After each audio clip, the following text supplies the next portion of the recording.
হওয়ার আগে মহিলারা কি বাসায় নামাজ আদায় করতে পারবেন?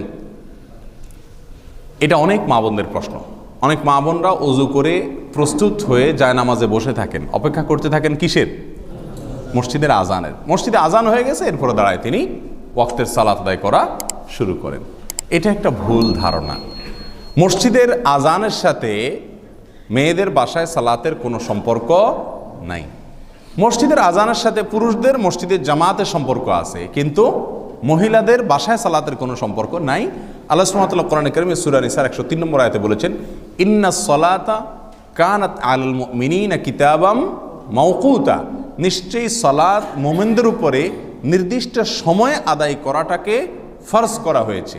তাহলে দেখতে হবে যে নির্দিষ্ট সময়টা হলো কিনা, যোহরের ওয়াক্ত হলো কিনা, আসরের ওয়াক্ত হলো কিনা। ওয়াক্ত হয়ে গেছে, সালাত আদায় করতে পারবেন, আজান হোক বা না হোক। তাহলে মহিলারা মসজিদের আজানের জন্য অপেক্ষা করা, বসে বসে আজান হলে তারপরে সালাত আদায় করা, এটা ভুল। বরং ওয়াক্ত হয়ে গেছে, তিনি চাইলে মসজিদে আজানের আগেও, কারণ মসজিদের আজান কি ওয়াক্ত হওয়ার সঙ্গে সঙ্গে হয়? অনেক সময় আজান ওয়াক্ত হওয়ার বহুত পরেও হয়। অতএব মসজিদে আজান হলো কি হলো না এটা মা বোনদের দেখার দরকার নাই। ওয়াক্ত হয়ে গেছে, তারা তাদের মতো করে বাসা কি করতে পারবেন? সালাত আদায় করতে পারবেন। আল্লাহ তাআলা আমাদের সবাইকে বোঝার তৌফিক দান।